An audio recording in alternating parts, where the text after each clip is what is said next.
everyone. My name is Phil and welcome to Phil Does 3D. I'm a multimedia and 3D artist and I stream live on Twitch on Mondays and Tuesdays at 5 p.m. Pacific time in the United States, which is midday if you're in Australia, or 1 a.m. if you're in the UK. I hope all you guys and girls are well. Remember, if you miss the live streams, you can catch up at any time by clicking on the videos tab on my Twitch channel, and you can watch them back that way because I always upload my previous streams to Twitch. You can also view my streams on YouTube, but they're older streams, so they're not going to be as up-to-date as the ones that I'm streaming live on Twitch. Remember too, if you do want to join the Phil Does 3D Discord server, you can type !Discord in Twitch chat at any time to get an invite link, or you can go to the About Me section on my Twitch channel, and in the panels down the bottom, you'll find a blue graphic. Just click that, and that'll give you an invite link to join the Discord. So we're going to continue working on the House in the Hollow game, which you can wishlist now on Steam. Again, just type !Steam in Twitch chat, or go to the About Me section of my Twitch channel, and in the panels, you'll see a graphic that'll take you to the Steam store page. As usual, guys, if you've got any questions while I'm working, please feel free to pop into chat and ask me. If I can help you in any way, I'm happy to try. If you just want to pop in and say hello, that's always welcome. But if all you want to do is watch, that's completely fine. So yeah, we're going to continue working on the kitchen for the House in the Hollow game. We're modeling it in Max and texturing it in Substance Painter, and we're going to be bringing it into the Unreal Engine 4. So that's the plan. So let's jump straight into Substance Painter, or we'll jump into Max first. So this is the kitchen. We're going to start texturing this up in Max, and if it looks funky, it's because they're vertex coloring so that we can separate our materials up in Substance Painter. Let's jump into Substance Painter. I'm just, I have my phone here. Hey, Android Lust. And I can see the chat on my phone, but I can't seem to see it in my chat client for some reason. I'm just going to close my chat client down and restart it. I'm not sure why that is. I was thinking, why has no one said hello? Let me just restart my chat client. Because I use Chatbot, Streamlabs Chatbot. I don't generally look at chat on my phone.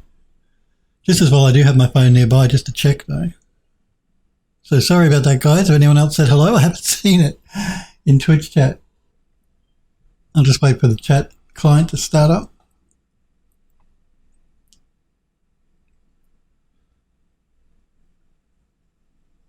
Okay. It's good to see you, Android Lust. Could you just type anything in chat so I can see if it pops up on my chat client there? Otherwise, I'm going to have to pay attention to my phone and work out why the chat client's not working. Funnel up. Yep. Thank you, Android Lust. Yes, it's popped up now. Thank you. I did update the chat client just before the stream this morning. There was an update for it, so maybe that had something to do with it. Who knows? Let me just check that my my on-screen pop-ups are going to go off. So I'm just going to do the... Let's do the... Oops one. Yep. Nope. It's all good. All right. Good to see you as well. Legmog, hey buddy, it's good to see you too. Legmog says, I mean, to be honest, Phil, you can probably forward predict what the chat would be saying without even needing to look at it anyway. Mainly it's filled with cheeky comments about the lack of kitchens and toilets going on around these parts. Oh, wow. I'm just, sorry, I'm a little bit distracted because, you know, I used to use what they called Muxibot to post to my Discord channel every time I went live. But Muxibot is not working, and I actually reached out to the developers of Muxi, and they said, yeah, don't count on Muxibot, best to use another bot in the meantime because they're having problems with it. So what I've done is I've used Streamlabs Chatbot. You can actually get it to post to the Discord when you go live. And it posted as soon as I went live. I thought, cool, that's all good. But it just posted again, and I don't know why. It's very strange. I'm going to have to keep an eye on that because it sends a message to @everyone in Discord, and that can be really annoying. Like, I don't generally like to use an @everyone because people get annoyed when they get too many notifications on the server. So I don't know why it's posted twice. I'm going to have to look at that. Hopefully it won't post anymore, but I'll just keep an eye on it. So my apologies if you're in the Discord and you're getting annoyed by these. It's my Phil Does 3D bot that's posting, but it's coming via Streamlabs chatbot. So let's just watch this space. It's good to see you though, Legmog. Kitchens and toilets. Listen, you got a toilet. It's a gold toilet. I'm doing the kitchen now. Okay? It's only taken, what, a year and a half? Legmog says, and I'm afraid it's too little too late for saying, but I've made kitchens and toilets. I didn't even read it. Made kitchens and toilets now. You should know a lie can travel twice around the world before the truth has got its pants on. Oh, my music. Yes, thank you. I forgot to unpause that as well. There we go. Oh, man, I'm not having a good morning, am I? My bot's misbehaving. I forget to unpause my music. Legmog's giving me a hard time because of the kitchen and toilet. Anyway. All right, so we've got the music going. I'm going to keep an eye on the Phil Does 3D bot to make sure it doesn't keep posting to everyone in the Discord. To try and work out why it posted twice to begin with. Very strange. Anyway, into Substance Painter, shall we? So last week, which is where we left off with this kitchen piece. Now, what I've done just in the meantime over the weekend, I'm thinking about giving the top like a white painted look. Just to add a bit more interest to the cupboard. So that's just like a white paint material, which just had a bit of dirt and grime on it. I have given them a worn edging as well, which I think I'll do, which is just giving a little bit of distressing to the cabinet so they don't look quite so new-ish. It's also giving a bit more wearing to the top of the white wood. Andrew Luss says, did your kitchen asset modeler change their textures? Oh, you're very, very, very observant, aren't you? Okay, you're looking at this, aren't you? Yeah, that's really observant. I'm surprised you actually even picked that up. Yeah, so what I did was, initially when we brought in the cabinet, we only brought in the main part of the cabinet here. We didn't bring in the doors, so that door and that door. What I did was I've re-exported the model. I haven't attached these pieces, but all I did was select everything, re-export the model, and then re-import that into Substance Painter, because that way we can actually work on the entire cabinet as one piece. It helps us see what the finished thing will look like, instead of just working on the cabinet, then working on the doors separately, which is generally the way we've done it in the past. Because we want to get more of an overall look for the kitchen cabinets, I'm doing it this way where we have all of the pieces in. When I export it to Unreal, they'll still be separate pieces because I have to set them up as physics objects, but just as we work on it, if we can have it all together, then we can get a better idea of what it's going to look like when we texture it, as we texture it up. But I'm really impressed actually, Andrew. I didn't even notice that. Legmark says, this week is my last week on this big job I've been on, the nail one. I'm assuming. I foolishly decided to take on 2 jobs at once, clocking off one at 6 p.m. and dinner, then start on job number 2 until midnight, 1 a.m. Good Lord, never again. Listen, I can relate. You guys know I'm working for 2 studios at the moment, the ArchViz studio and the game studio. And it does take its toll. So I feel your pain, Legmob. Andrew Lott says, oh no, I wasn't looking at that. Oh, okay. I was talking about the other guy in the studio who modeled pots. Oh, okay. Yeah, because you guys know last week I said, we had a 3D artist that made some pots and pans and stuff for the kitchen. And while he did a good job, I'm not bagging him in any way, they're not really suitable for the game that we're making. You guys are familiar with Resident Evil, and you've got that really grunge-looking texture everywhere, on the walls. And I said, like, the Evil Within, that game, and the Evil Within 2, everything's really grungy and really dirty. Like, we're adding dirt here, but we're not adding as much grunge and dirt as this 3D artist decided to put on the pots and pans. So they don't really fit the look of the kitchen or the design of the game. Now, I said that I might retexture them, or I might get him to retexture them. But there's another problem with the assets as well, in that they're too low resolution. Like, I don't want a spoon that's angled like this. It's not circular, nice and smooth. It's got so, and the pots and pans are the same. They're just too low resolution. So I'm still deciding on that. I actually have meetings next week, so there will be no streams on Monday and Tuesday next week. I'm back the week after, because I've got meetings at the ArchViz studio and I've got meetings at the game studio on Monday and Tuesday. Unfortunately, we have to get together and discuss a few things. So yeah, no stream on Monday, Tuesday next week, but I'm back the week after as usual again. And remember, tomorrow's stream is just going to be a chat stream. So no Phil doing 3D, it's just Phil doing chat. But yeah, so I may end up remodeling and retexturing pots and pans myself. I may do it on stream, I may not. We'll see how we go. I think it'd be quicker for me to do that than get him to remodel and retexture. Yeah, we'll see how we go. I'll discuss it with the guys next week at the game studio. This is what happens when I'm not a control freak, and I let somebody else do some stuff. I told you last week that I'm a bit of a control freak. So. But I have to be. That's my job.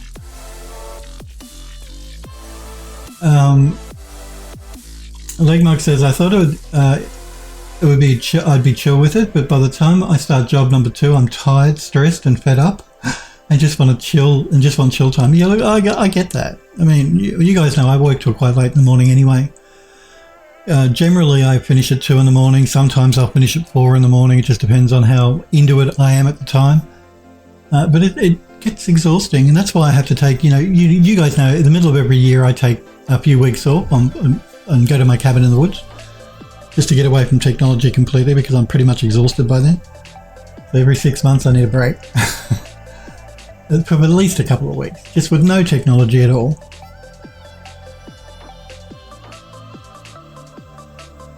But the money would be good, leg long, doing 2 jobs. So there's that. Android Love says, I wish I could be that impressive. So Legmoggy says, I used to work 2 jobs. The only thing I can say is don't burn out. Yeah, it's really easy to burn out when you do art stuff, design stuff, 3D stuff, animation stuff. Legmog says, yeah, true. Android Lust says the assets are too low poly. Yeah, they're too low poly. Look, we're making a current generation game. We're not making a game from 2000 or 2000, even 2010, where it used to come out on consoles like the Xbox 360, where everything had to be super jaggy and polygony. I don't want this game to look like that. I've gone to great efforts and lengths to make sure that the assets we're using, while they're optimized, they're not too low poly. Because graphics cards these days are incredibly powerful. You don't need to decimate your models to make them look crappy. And I'm all about the visuals and making it look pretty, not making it look crappy. If I was making a mobile game, fair enough, but I'm not. And this game will not be released on mobile, so. Even though that is actually quite easy to do with the Unreal Engine, it is quite easy to actually release a game on PC, console, mobile. It's all sort of built into Unreal, so it's not too difficult. But we're not releasing on mobile.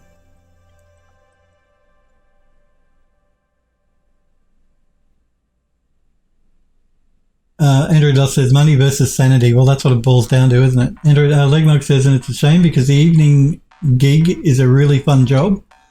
Something that's supposed to look like clay stop motion. That is cool. The Aardman type style animation, they use clay motion, don't they? And I just don't have the mental energy to tackle the bull by the horns with it in a way it deserves. But after this week, I'll be free, which is fair enough. I mean, that does sound like a cool project to work on, but if it's too much, it's too much, and don't make yourself sick trying to do too much. don't take a leaf out of Phil's book, because I mean, you've seen me. I've made myself ill a year and a half, 2 years ago when the Archviz studio opened up another studio, and they had me working between the two, overseeing between the two, and it was too much. I mean, having said that, I work with two now, which is the Archviz studio and the game studio. But it's a little bit different when the game studio, because it's smaller and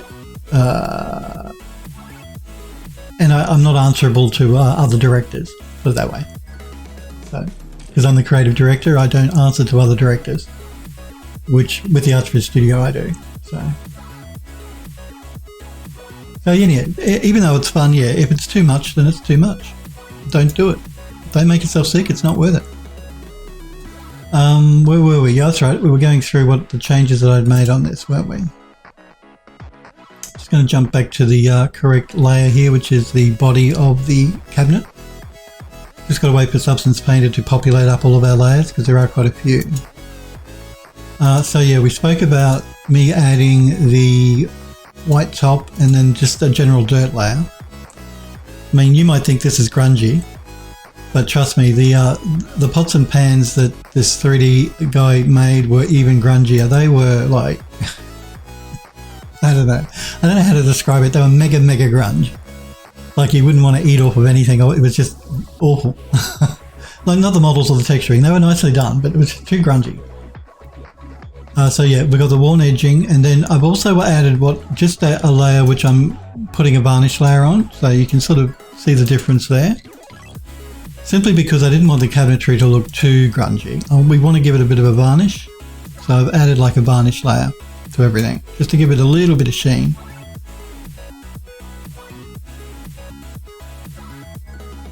And so yeah, what this allows me to do with the paint layer, which is the one at the top here, we can alter the color quite easily.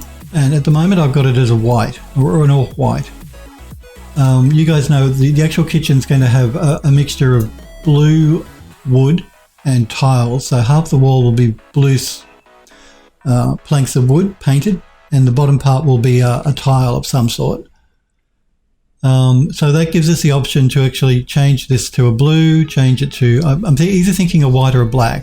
But a blue could look interesting to tie in with the actual walls, but we can sort that out when we get the assets in the game. We can sort of swap them out easily inside of Substance Painter to decide which way we want to go. Andrew Luss says, sure, extra money is great, but when you're too tired that it affects one job, is it really worth it? Well, that's true. Because you don't want to be known for doing poor work either by taking on too much.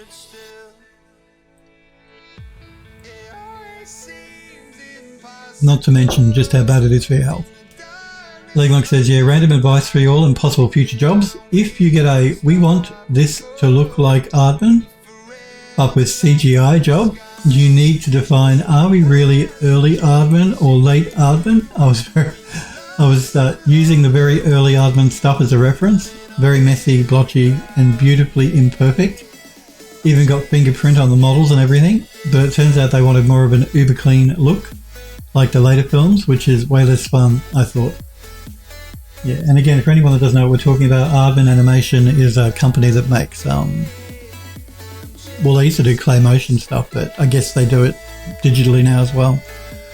A lot of the stuff that looks clay motion now is done digitally, so it's easier and quicker than getting in there and moving a little bit of a model and photographing it, and moving a little bit of a model and photographing it. Andrew Love says, unless you have to work to get by. Well, that's true too. He says, I had to Google Aardman, but it's a Wallace and Gromit. Yep, that's right. Think Wallace and Gromit, and that's the animation style. So that's it. It's stop motion, but it's not stop motion anymore. It's animated stop motion. The studio that made it, yeah, Aardman Animation. They've been around for decades. They're a very well-known UK, I believe they're in the UK, yeah. Animation studio. Film studio, whatever you want to call them. Incredibly well known. And they do really cool stuff, like Wallace and Gromit are great films.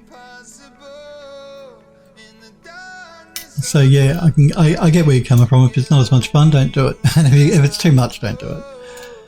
So what I was thinking with the kitchen here is, remember I wanted to make the tops a separate colour just to add a bit more interest.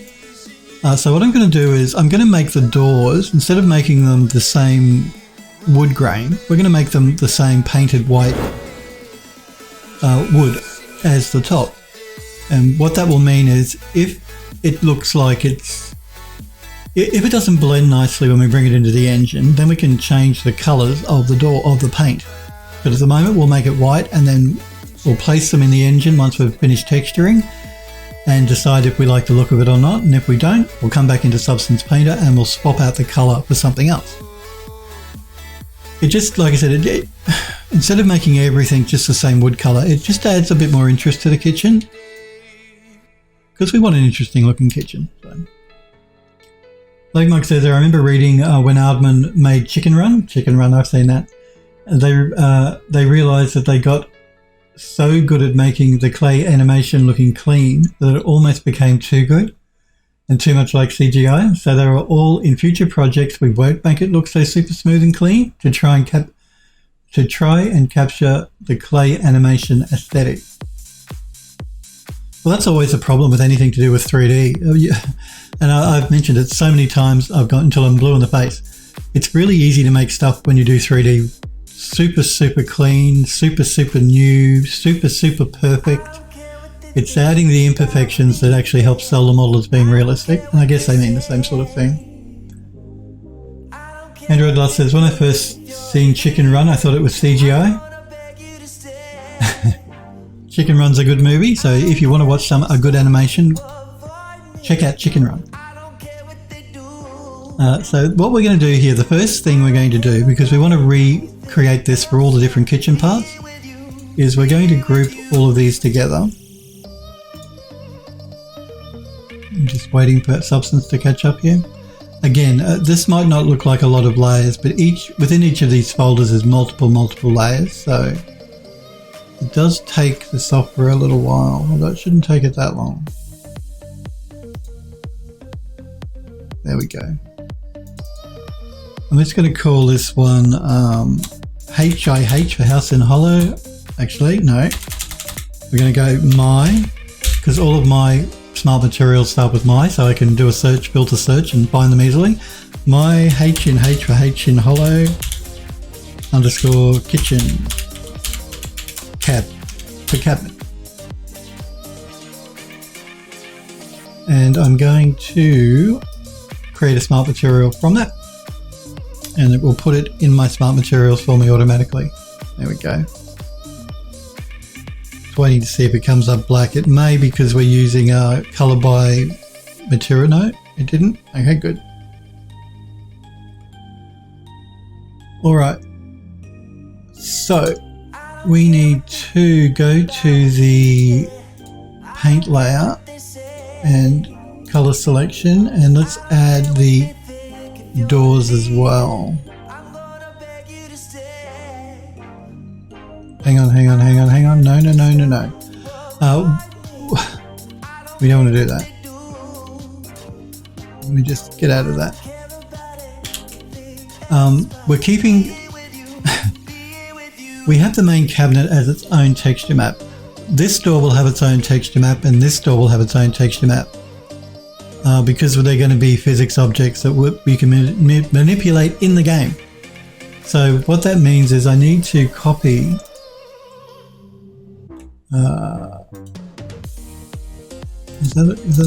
I need to copy these three layers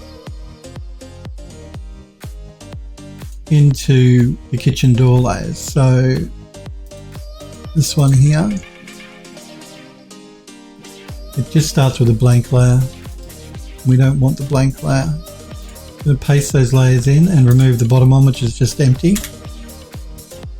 And this one here, which should be this door here, we're going to do the same thing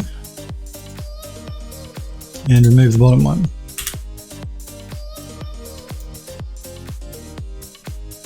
Now, I don't know that I really want it to be quite that distressed, so I might just go in here and make some alterations to the dirt map.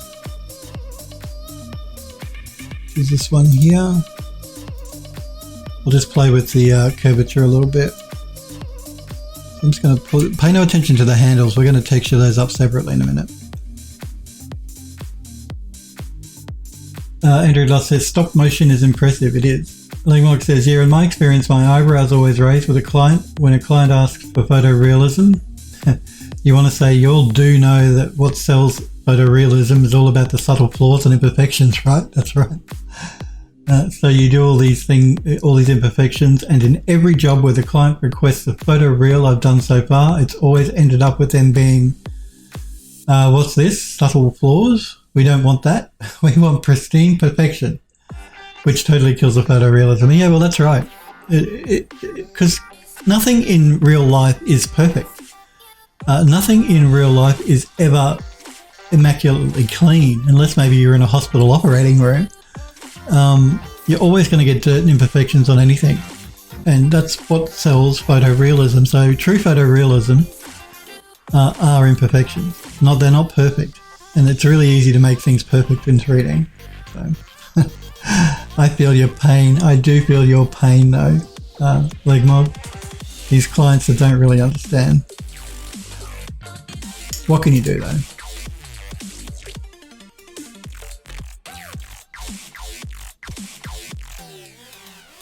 Is there anything else I want to play with here?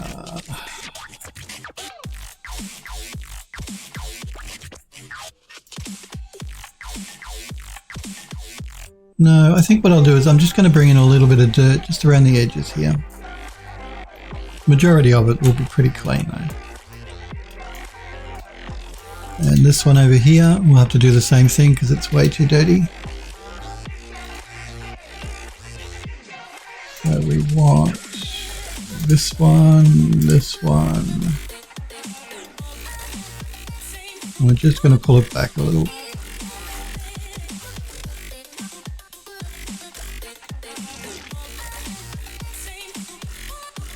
Okay, now the glass here shouldn't have anything on it, it doesn't.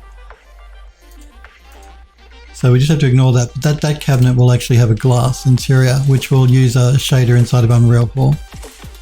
We'll reuse one we've already used on other parts of the building. Android Love says, well, that should make your texturing job easier. You talking to me? You talking to me? So yeah, we should be able to get these cabinets knocked up relatively quickly through using the smart material. So now we have the handles, so we have to decide what we want to do for those. So I'm going to jump back to the main body of the cabinet. No, actually, wait. The only thing that have handles are actually the cupboard doors, so let's go there.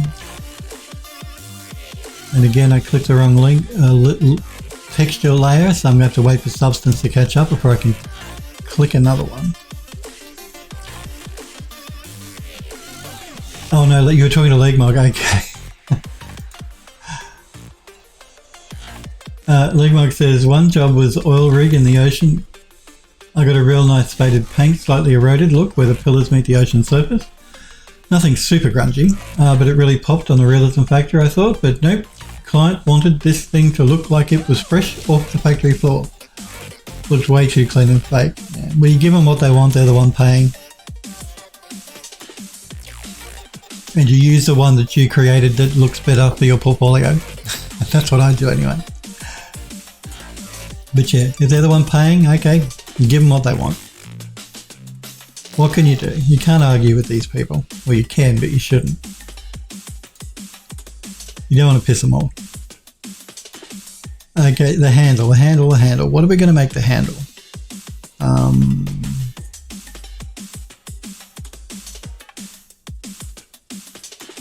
Do I want to do with a handle? I guess metal. I'll do some sort of metal.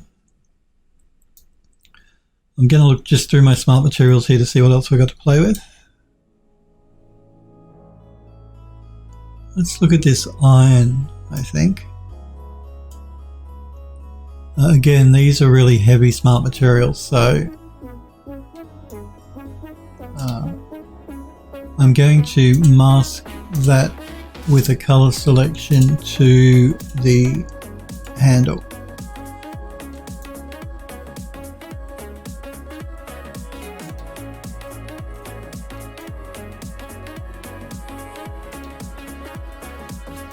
And let's just have a look here.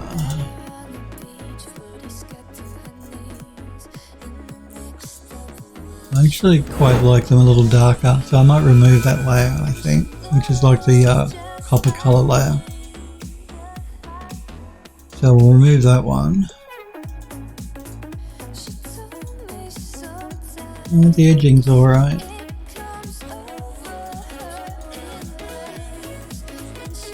That's the distressing around the edging here. Might just have a quick look at that.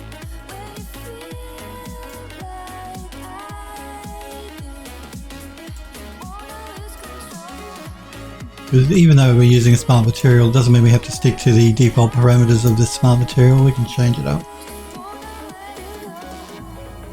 That's half the fun. And what have we got here? This is the main metal itself.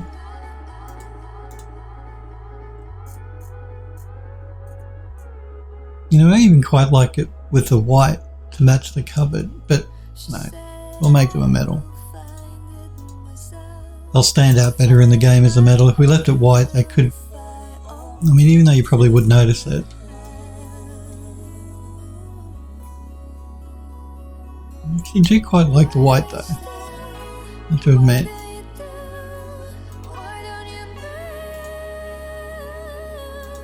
I don't know, what do you guys think? Do you think the white, or do you think the full-on metal?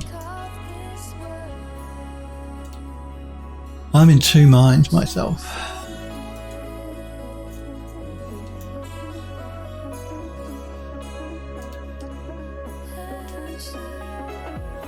Android Lost says full-on metal. Okay. Full-on metal it is.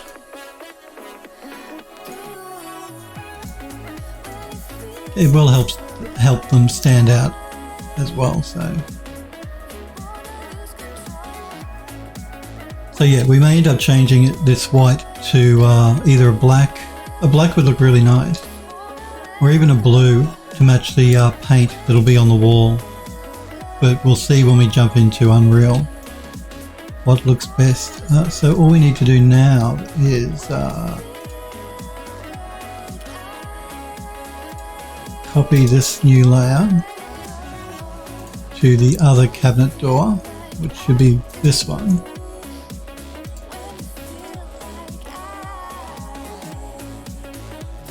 Where's my paste? There we are. And we want to make sure the color selection is selected.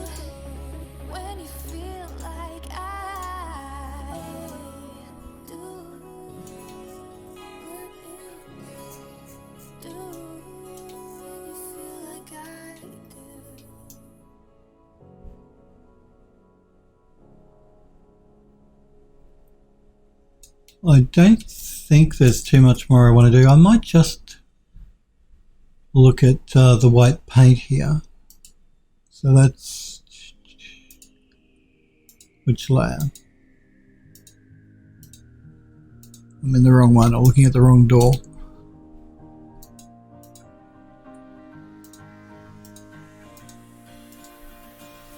Clear my mind, close my eyes, where am I?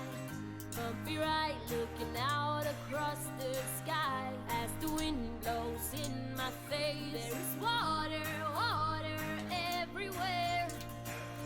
How did I get here?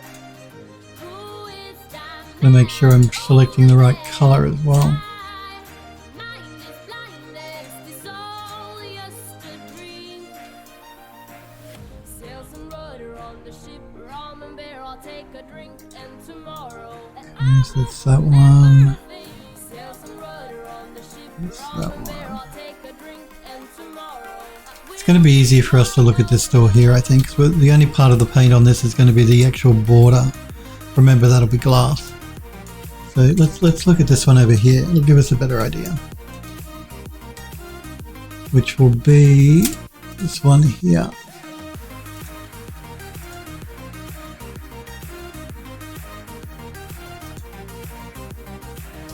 Again, we're going to make sure we're choosing the right color. There we go. I just wanted to add a little bit more. It was too flat looking, so I wanted to add a little bit more variation in the colour.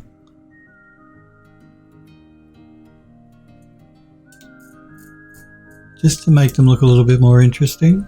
Not quite so new, more like the top.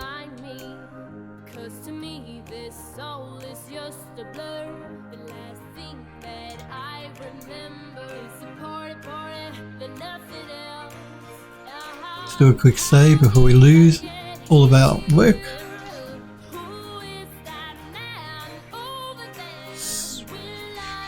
Well, Android Lost says, when it was flat looking, the white with the white handle really blended together with each other. Do you want to see it now with the other handle again, now that we've got a bit more dirt going on the cabinet door? You want to see what that looks like with with the white again?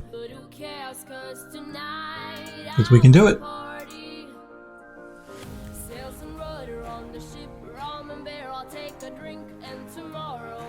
Which one was it? Sure, but it probably still think the black handle is better. Okay. I won't bother if you think the black one is better. I have to agree. I think the white one will just blend too much, even with the added dirt on the door. I think the metal handles will look better. I mean, I don't want to make them gold or anything. We've got... so all of the furniture has got gold everywhere. So there's gold leafing on a lot of the furniture, so we'll make the kitchen a little bit plainer. And again, that's why I've added the dirt layers here to the wood, just so it doesn't look quite so new. Remember, this is a 1920s house. It's over 100 years old, so the kitchen's seen a lot of wear and tear. And you know, when you cook, you're generally getting oil and crap everywhere, or steam, and it's going to discolour the wood. So we're not making a new kitchen, is what I'm trying to say. This is not a brand spanking new kitchen. This is an old kitchen. I don't want to grunge it up as much as the pots and pans, but I do want some grunge on it. So it's been worn, used, and you know, it's not new. And a kitchen, like I said, will get more wear and tear because it's always, you cook in there, so you've always got oil and steam and all that sort of jazz happening. So the cabinets will wear quite quickly compared to the furniture in the building. I don't know that we need to do too much. Like I said, when we bring it into the Unreal Engine, if we don't like the white, we can swap that color out for a black, which would look good, or even a blue to match the wood on the wall. But for the moment, we'll leave it white and we'll see what it looks like. So let's export these textures now. Now, I don't want to export the glass because I'm going to be using a shader inside of Unreal. The kitchen top left is the main cabinet. We're going to export that at 2K. The kitchen doors, at the moment they're set to 2K. I'm going to export them at 1K. Actually, I need to be careful here. The engine's set up to actually halve the texture resolution initially anyway, so you bring in a 2K texture. The engine, when it compiles the game, will drop that back to a 1K texture. Normally you can't tell the difference, but it just depends on the object itself. And there is a way, certain assets we turn that off. If we think the asset is big and it would really look better with a higher resolution texture, then basically what we do in the engine is we move the texture into a different texture group, one that is not being lotted or having the texture reduced. And we have control over that on an object by object basis through the texture group. So what I can do is I can export it at 1K. If when we bring it into the engine it looks too low resolution, then we can move it from that texture group that automatically reduces the texture size by half into another texture group where it won't be reduced at all. So let's do that, because I just think having 2K for the main body and 2K for the doors is a bit of overkill.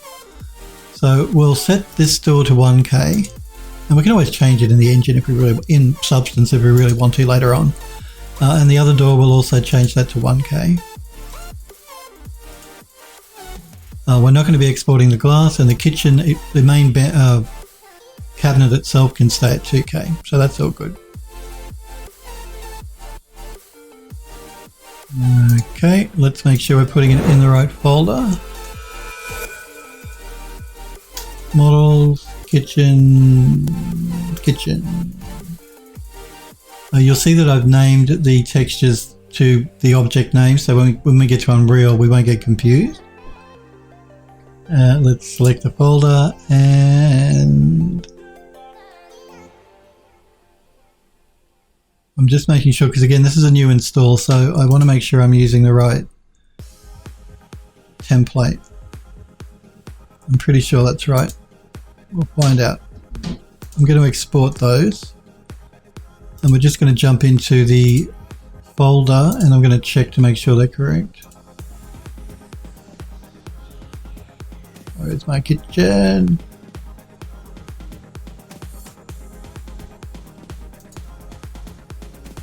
Color, height, metallic.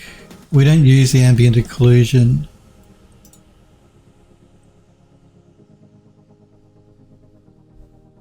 Okay, now I'm just wondering why it's giving me two different normal maps. Why are you doing that? Why are you doing that? I'm just going to see what these normal maps are. Okay, this one, you probably won't be able to see it on stream, but it does actually have a really faint normal map. And this one, which is a DirectX version, that's the way a normal map should look. So the yeah, I'm just wondering why it's doing that. Why is it doing that?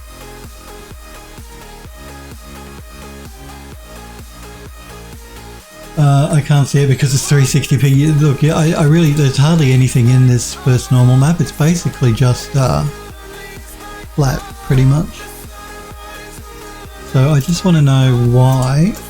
Again, this is a new install of Substance Painter. And I can't remember which, PBR metal rough, that should be right. Height, emissive, normal.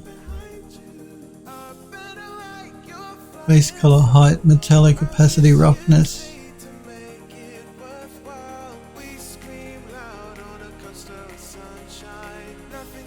Oh, okay, so we're using an alpha PBR. Let's change it to just a PBR metal rough.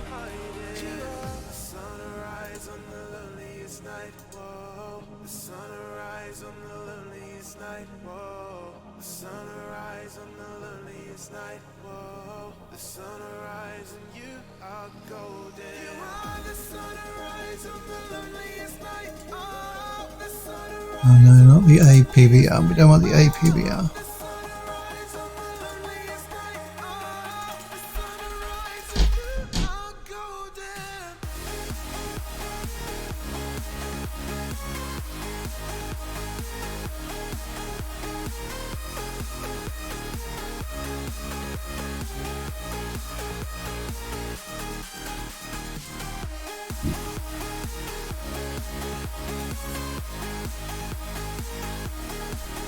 PBR metal rough.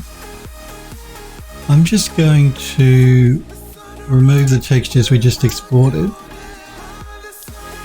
so I can check it's going to export the right ones.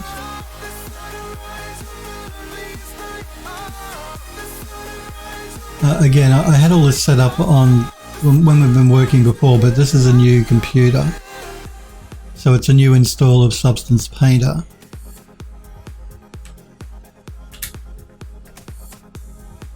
So let's try that again. Everything should be right. PBR metal rough. Let's have a look.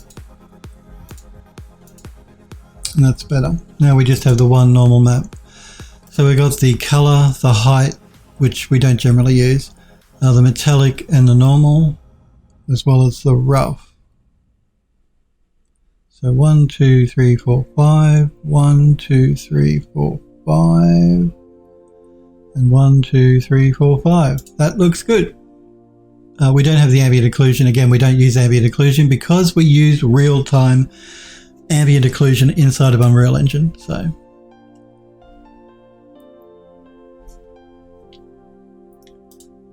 we're good.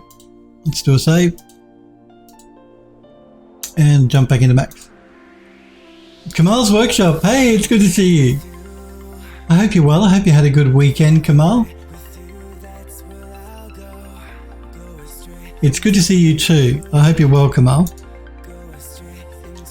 Okay, let's jump over to the other side and look at this kitchen cabinet here now.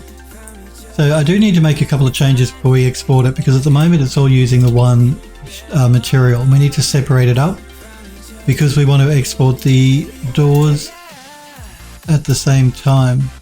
My apologies if you can hear people in the background. I think it's next door. So we're going to jump into the textures. I'm going to remove those. We want a standard. Depends on how many doors we have here. We have 1, 2, 3, 4, 5, 6, 7. So we're going to need 8 materials. Again, my apologies for the noise you hear outside.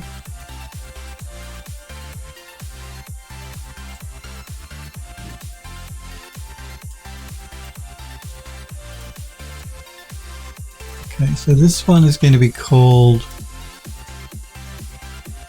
whatever we call the main kitchen top left, kitchen top right. I'm just going to turn off vertex coloring as well because we don't want to see that. It will just get confusing. And we want to assign that material to that. This one is going to be called Kitchen Top DA.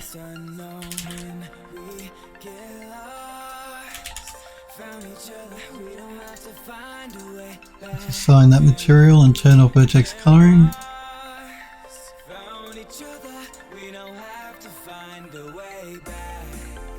And this is going to be DB.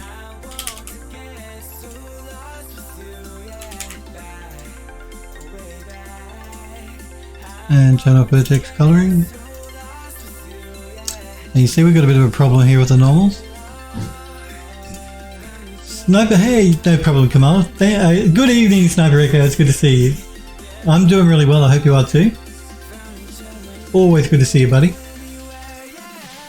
I actually wanted to ask you, I noticed in the Discord server you said, it asked if anyone had experience with Unreal and animations. I don't have a huge amount of experience, I'm not an animator, but I have worked with some animations in Unreal. What are you having an issue with? We'll see if we can help. Android Lust says, hey Kamal. Sniper says to Android Lust, hey. Kamal says to Android Lust, hello, and thanks. So yeah, what's the issue you're having with the animation in Unreal? Yeah, so we have a bit of a problem here with the normals on this door, so I'm just going to go into isolation mode. And we're going to convert it to an edit poly. We're going to throw down an edit normals modifier, and I'm going to select them, and I'm going to break them. I'm going to collapse my stack, and that fixes that problem. So let's move to the next door.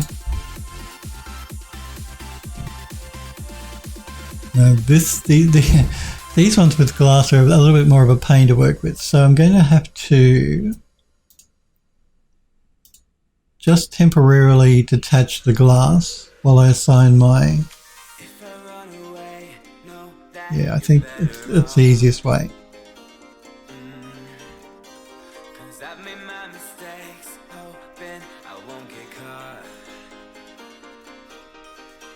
Sniper says, so I'm having an issue where my virtual IK bones are not following the parented bones correctly.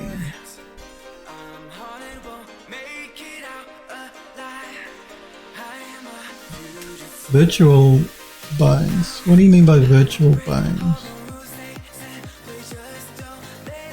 I'm just trying to work out what you mean. Actually, I haven't worked with virtual IK bones. What are virtual IK bones?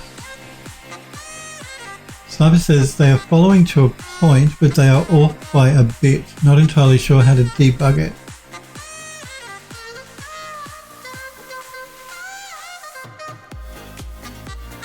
I'm familiar with parented bones and bones in general. Sniper says, in the skeleton of a character, you can add a virtual bone to an existing bone.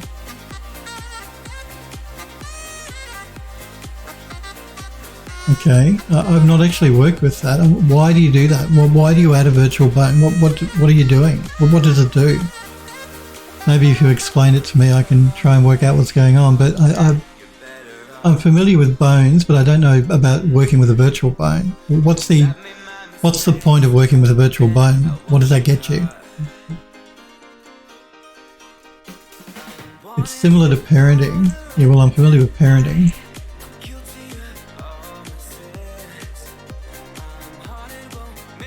Are you trying to add just more fine-grained detail for animation? Is that why you're using a virtual bone?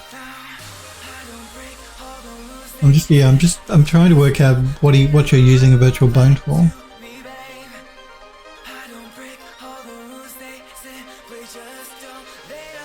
Because I've worked with skeletons in the Unreal Engine and that type of thing, but I don't think I've worked with virtual bones.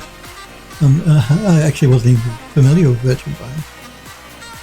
Sniper says that it aligns by characters' hands to the sockets of each individual. Okay.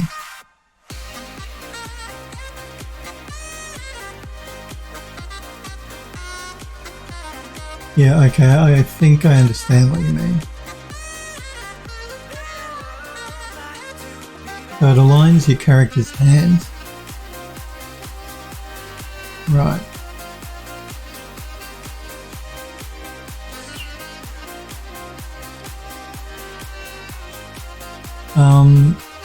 Again, no, I have not worked with virtual bones. I have not added to the existing bone setup of a character that we've imported into the engine. I know that I should have known actually, because yeah, like if you have a sword or something a character has to pick up, that has to have a bone as well. But the game we're working with, we're not using weapons or anything, and the character doesn't pick anything up that you can see on screen anyway, so like you can't see his hands picking things up. So I haven't worked with that, so no, I don't know. Sniper says it means I can drive my custom weapons and aim offsets using a graph instead of using custom animations per weapon. Yeah, no, I understand what you're using it for now. I'm wondering why it would not be lining up though.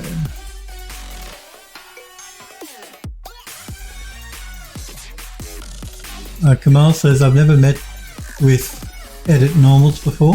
Haven't you? Oh yeah, look, edit normals is a lifesaver. It's just a modifier in Max. You can actually get to it too directly from an edit poly. You can play with your normals, not as much as the modifier though. The modifier is really cool. Yeah, no, I don't know, Sniper Echo. I've worked with the animations in Unreal, but nothing too complex. Like I've created animations in Max and imported them into Unreal and applied them to a character and done that sort of jazz, but not worked with stuff with virtual bones. Sniper Echo says I have a system working, but when I use my own animations in a blend space, yeah, it breaks the aim offset. I'm familiar with blend spaces and stuff.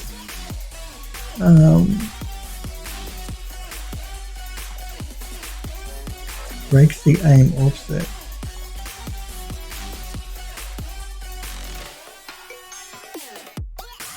Are you working with standard UE4 model? Because I think you're using UE4, aren't you?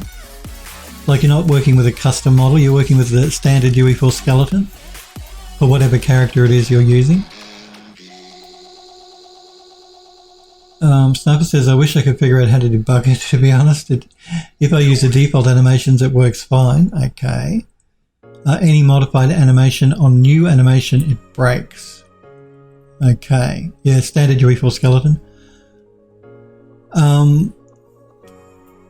You can run into problems with animation in Unreal because Unreal works with, I think they call it a root bone or root motion. For a standard UE4 skeleton, I believe. So you can run into issues that way. Basically, you got to make sure that you've retargeted the skeleton to the character. Generally, with a custom animation rig, you'll still need to retarget to the standard Epic skeleton, and if the retargeting isn't quite right, then that'll cause issues. You can do it all in the editor. You can do the retargeting between the different character animations pretty much automatically. You know, you select the pelvis here on your character and the pelvis here on the Unreal character, and so forth and so on, and then you press a button and Unreal will retarget for you. If that's not completely correct, then you'll have problems. If the bones aren't completely correct, you'll have problems. I mean, I know all of this because we ran into problems when we were doing retargeting with our custom character to the Unreal 4 skeleton. But yeah, aside from problems with the retargeting, I can't think of what else could be causing an issue. Sniper says, yeah, I don't have that issue with the root bone. Retargeting works as expected and my blend space works fine, but the aim offset when aiming the weapon, it breaks.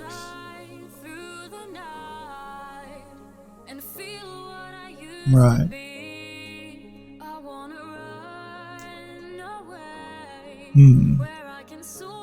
I don't understand why it would then. If the retargeting is correct and the bone to bone is correct, I don't know why a virtual bone would cause the would cause the aim offset to break. That's your headache at the moment. No worries, but no problem. Yeah, look, I just saw nobody replied to you on the Discord, maybe because we don't do animation enough. And I'm not an animator. But I just wanted to ask because I know that we've done animation with the game. We had to retarget. We have a custom character, which you guys have seen, which we did custom animations for in Max. And that we then had to retarget to a base UE4 skeleton before we could actually use it correctly in the game. And I know it was not quite. It's not straightforward. Anything to do with animation in Unreal is not straightforward. It's a bit convoluted and complicated. Maybe it's just me because I'm, like I said, not an animator by trade. But yeah, we got there in the end. But it was a real job. Android Lost says, I won't lie, the problem flies over my head. Android Lost says, no idea whatsoever now. I don't know either. Yeah, no, I can't help. I'd like to be able to, but animation is not my forte. And while I have done it with Unreal, with our character, it wasn't anything too exotic. So it was pretty much straightforward, but even then it was quite complicated to do in Unreal. You guys know that the Epic Games are releasing what they call MetaHuman, which is going to be this cloud-based program where you create your characters, then you can export them and import them into Unreal. Apparently they're going to be streamlining the entire character animation pipeline inside of Unreal Engine 5. I know that doesn't help you, and it doesn't help me either because we're using Unreal Engine 4.25. But in the future, it should be easier to get your animations and your characters into the engine. That's what I'm trying to say. Because at the moment, even Epic know it's a bit of a complicated process, I think. Sniper says, yeah, I don't have any documented issues, bugs or gotchas. Debugging is what I wished I knew. Even default Epic animations break it now. Oh no. Well, if the default animations are breaking it, and you're sure it's not an issue with the engine, because sometimes things can break when Epic update the engine, they don't always like they'll fix something and something else will break. That's just normal software development. So long as you're sure it's not something that's actually broken in the engine, maybe you're not doing anything wrong. Maybe there's a bug in the engine. Epic are generally pretty good at fixing them, but you have to tell them about it first. And if it's an exotic bug that not a lot of people are using, then Epic might not know about it. Because I'm just curious as to why even the default animations are breaking. Sniper says, yeah, the thing is the animation is using a default, so I'm at a loss. It's the only thing I can think of. If you're using default animations and it's still breaking, I'm just wondering if it might be a bug in the engine. Sniper says, if I duplicate an animation and swap it out, it breaks also. Is there logic to that? No, there is no logic. But again, not being that familiar with the engine, I'm reluctant to either blame Epic with a bug or user error or whatever, because I'm not that familiar. But it's not out of the realm of possibility that there's a bug in the engine. That's what I'm trying to say. And again, I'm not blaming Epic. I'm not saying it is a bug. I'm just saying that that's a possibility. You can ask Kamal something. Sniper says, Phil, can I ask a favour? Of course you can. Android Lust says, default animation UE4 skeleton, but it still breaks. Yeah, that's either that sounds like a bug somewhere, either with you or with the engine itself. Sniper says he wants a favour. I need a Phil slap to snap me out of this. Hit me, please. I will hit you. Quite working. There we go. That's for you, Sniper Echo. You get a Phil slap. I wish I could be more help. I wouldn't put it out of the realm of possibility to be a bug in the engine, though. I know Epic have had a few problems, at least reading the bug reports on the forums at Epic Games. A few people with regards to animation. It's usually when you're in sequencer, but there have been some animation problems. So.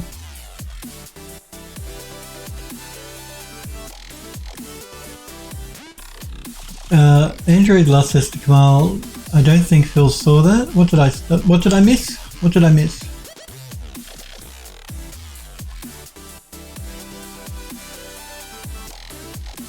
What did I miss, Kamal?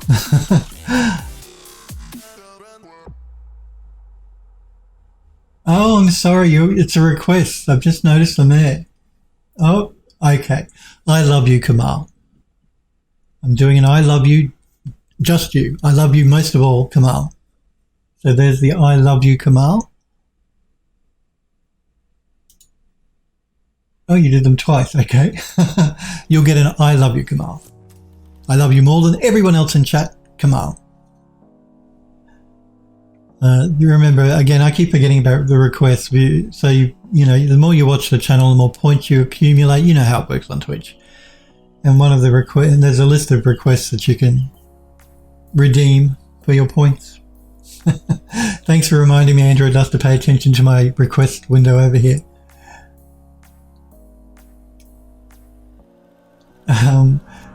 You missed this. I know, I'm sorry. Kamal says we love you too. Well, I love you guys as well. You don't have to spend your points to get me to say I love you to you. You can if you want, but I'm just saying. You guys know I love you all. So what I'm going to do here is I'm going to separate the glass before I do change the textures on this. Pardon me. We can leave it called Object 1. That'll be fine. That does mean I just need to create another texture, which we're going to call glass. I'm just going to change the color to a blue to remind me that it is actually a glass. And we'll change the opacity. I was going to say opacity. Terrible. Terrible, Phil. Opacity to 50%. Man. Oh, no, we don't want to do that. I did that to the wrong thing. Sign. And then this one, which was the DC one, which is this one. No. Hang on. We've got top right. DA. DB. This one will be DC.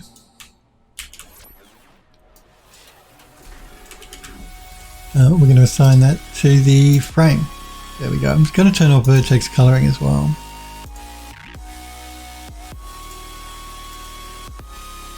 We have to remember the handles. I've actually been forgetting about the handles. We'll come back to those in a minute.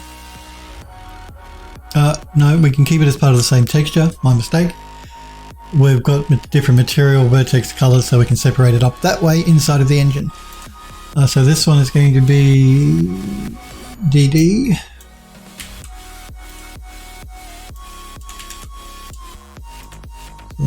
assign that. Turn off vertex coloring.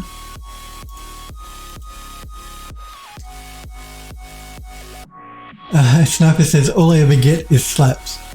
And I'm 100% okay with it. You wanted the slap. You asked me to slap you, so I slapped you. Hey, don't blame Phil for the slap. You requested the slap. You'll get another slap if you're not careful. Android Lost says, sometimes I wonder why Autodesk hasn't merged Max's features with Maya and vice versa. I don't want them to merge stuff with Maya. I want them to keep Max separate.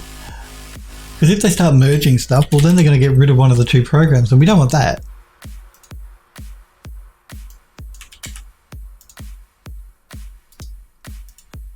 Let's turn on vertex coloring.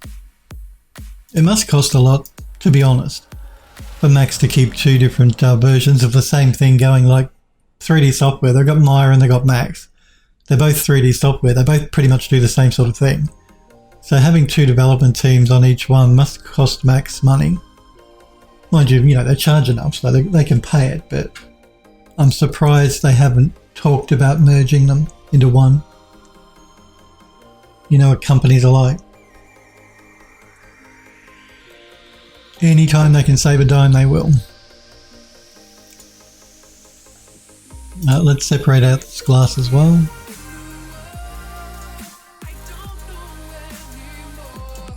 And I'm going to assign the glass material to that.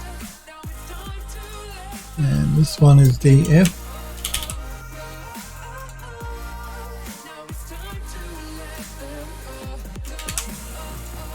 Let's assign the material to that and turn off vertex coloring so we can see it.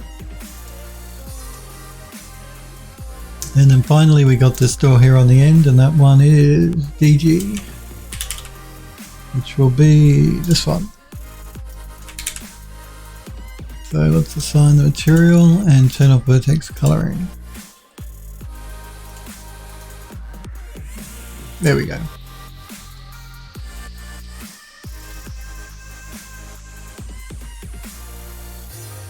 Pardon me. I'm just gonna get away from my mic before I cough. Andrew Luss says, I just want the modifier stack. Yeah, I love Max's modifier stack. It's really cool. It does come in really handy. That modifier stack. Really, really handy. It's one of the best things in Max. Sniper Echo says, merge them all and we end up with a way overpriced Blender knockoff.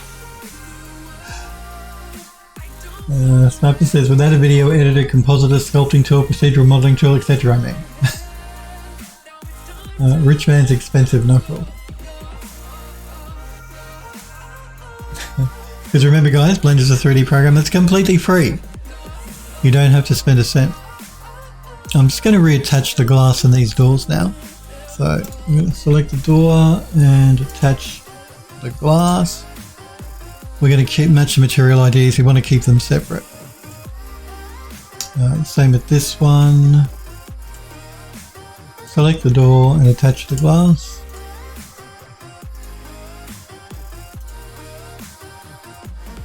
Good. Now we should be okay to export. So we're going to get in here so we can see it. Select the main body. We're going to export the... Oops, I don't want to move anything.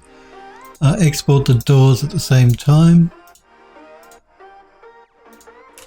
So that should be everything. I just like to move it to make sure if I've missed anything, and I haven't. Good. Let's export this as this is kitchen top right. So file, export selected.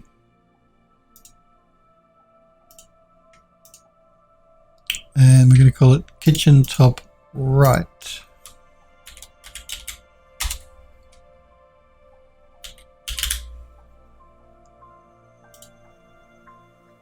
Now I'm not attaching the doors, I'm just selecting them all together. That'll allow me to keep them separate inside of Substance Painter. Because we need them separate so that we can bring them into Unreal separate so that we can make them open and close. The player can open and close them. And I'm only when we bring them into Unreal, we will separate them as separate exports. This is just for Substance Painter, so we can see what we're doing as we're doing it. Andrew Lust says, if I didn't have ZBrush, I'd use Blender for sculpting. Sniper Echo says, I don't know if it's there yet, to be honest. It's making massive leaps each month. Again, I use Max, but I've heard good things about Blender. And remember, it's free. You can't really complain too much with something that's completely free. You're not paying a cent.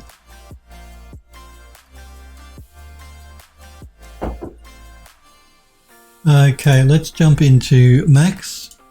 No, let's jump into Substance Painter. Get it right, Bill.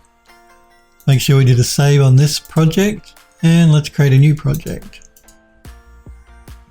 I'm not going to use a template. No. We're going to select the model we just exported, which is the top right. 2K is fine, DirectX is fine, compute tangent space because we're working on a game model. Everything else should be fine. We've turned off auto unwrap because we unwrapped it by hand and we're not using cameras. Okay. Let's bake out the maps, and we're going to be baking them all out at 2K. But we're going to change the ID map from material color to vertex color on every one of these textures.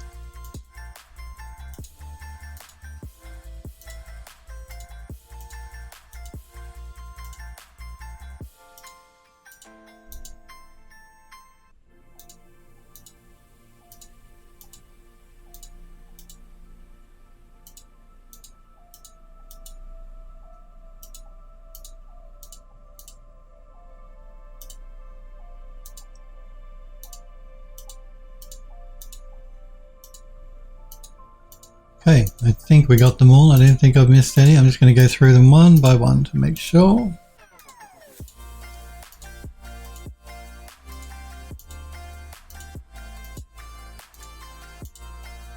That's good.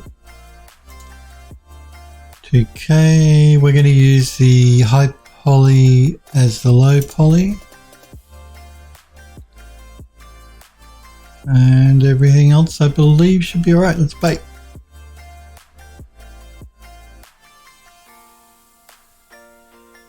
Sniper says, "Would be interesting to know what you make of it after the learning curve. I mean, you're talking about using Blender.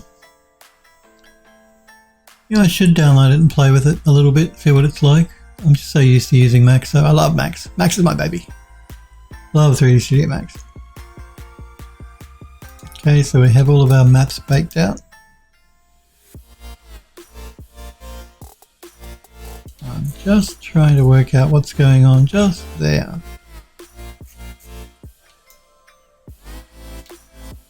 What is causing that? I'm just going to jump back into Max and check that. It's here. I'm going to throw an unwrap down. I want to make sure that the unwrap is correct. No, the unwrap is correct. That should be fine. I have no UVs outside of the 0 to 1 space, so that's all good. So it's not a UV map problem. I have a feeling it might be ambient occlusion. So I'm going to find which one that is. It's this one here. And let's try turning off ambient occlusion. Yeah, it was ambient occlusion on the glass, which we're not using anyway. So it's all good. And basically what the problem was, we have the glass material assigned to this one and to this one, so it was an overlap on the UVs between these two glass panels in the ambient occlusion, which we're not using, so it doesn't matter.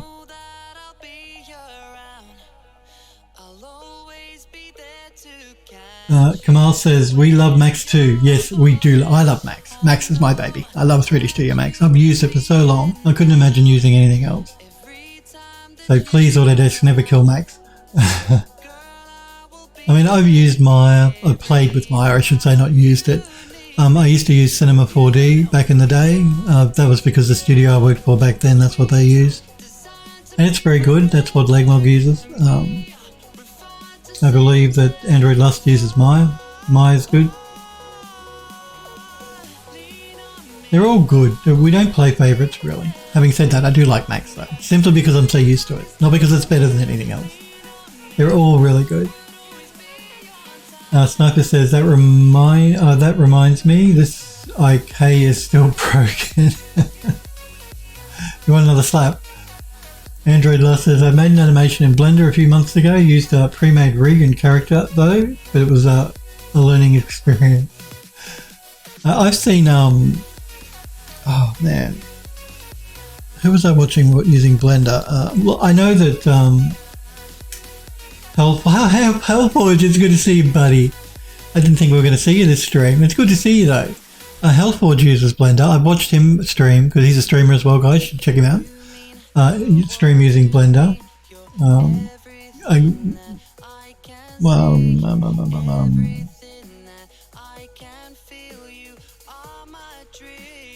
What's his name?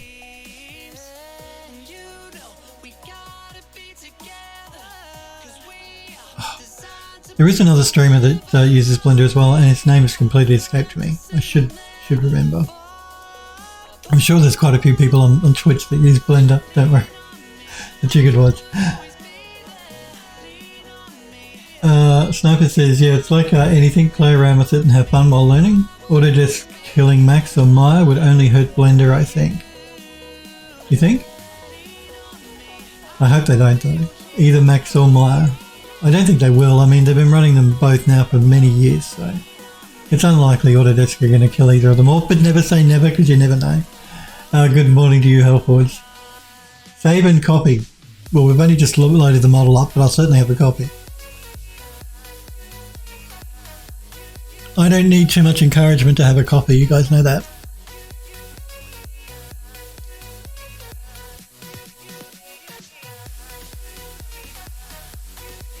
Sniper says, copy break. Kamal says to Hellforge, greetings dude, 6 AM here.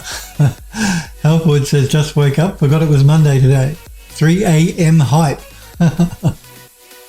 I appreciate you being here. And like I said, Hellforge, look, I know it's really late or really early, however you want to look at it from your point of view. So if you're tired and you don't want to wake up to moderate, because Hellforge is one of the moderators, by the way. So is Sniper Echo.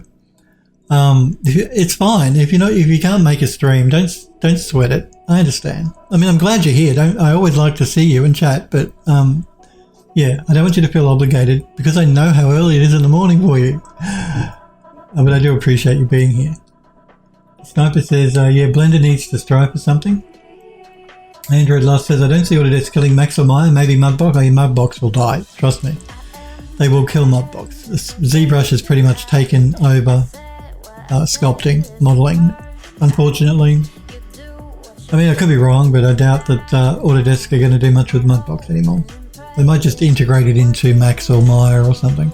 Actually, I think they were already integrating parts of Mudbox into Maya, I think. Sniper Echo says competition is key. Well, that's true. Mudbox seems to be discontinued without them officially saying it. Yeah, I think you're right. I think they have discontinued it. They just haven't made an announcement. It's really cheap to rent by the month now to subscribe. I think it's like $15 or something if you do want to use Mudbox. And Mudbox is good. It's good. Probably not as good as ZBrush now though, because ZBrush has got a lot of new features. Even though you guys know I hate ZBrush so much. It's just the interface I hate so much. Smurfberry, it's good to see you, buddy. Says they will definitely end of life Mudbox within the next few years. I was wondering where you were, Smurf. I didn't see you. It's good to see you. I hope you had a good weekend. But I agree, they will end of life Mudbox for sure. Jamal says you're welcome, mate. Sniper says to Smurf, hey. Yeah, I would not be surprised if they killed Mudbox. Because it's officially dead now. They just, like you said, they haven't just made an announcement, but they're going to kill it. Let's turn the glass off because we're going to be using a shader in Unreal for that. We did say about a smart material, so let's start there with the main body of the cabinet. So that's kitchen top right. we're going to go into our smart materials and we're going to find... See, this is why I put my at the front of all my things so I can find things quickly and easily. And my HIH kitchen is the one we want. Let's drag that in. Come on, you can do it. Again, we've got to give Substance Painter a little bit of time because there's a very multi-layered material, smart material that it's trying to apply, so it will take it a little bit to work it out. It didn't do too bad a job. I'm just going to go through and make sure that the mask by material ID is correct on some of these.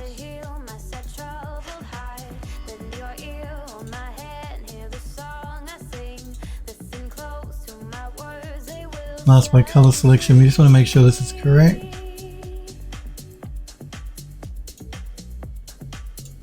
It looks correct for that one. And what about this one?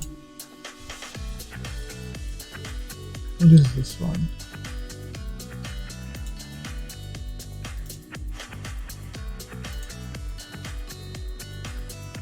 Still all part of that? Yeah, looks like that. No, I did something wrong there. We don't want to do that. We don't want to mask that to the blue. We want to mask that to the red. No, I did that wrong too. I will get there eventually.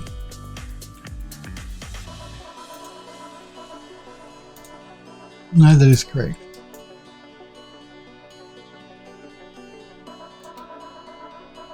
So let's remove the blue. Yeah. Yep, that's adding the dirt layer, okay.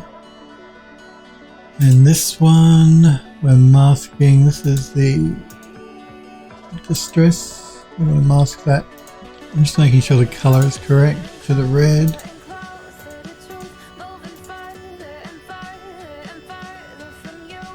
I don't think we're doing any masking on these, and that's a blank layer, so let's remove that.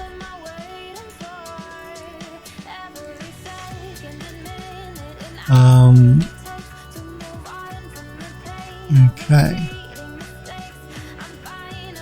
So again, we're using like a painted wood for the top parts to make them look a little bit different from the dark wood of the cabinets. For those people that weren't here at the beginning, I'm just explaining what I'm doing, and that'll allow us. This is like a painted wood. That'll allow us to swap the color out once we bring the model into the Unreal Engine if it doesn't look quite right.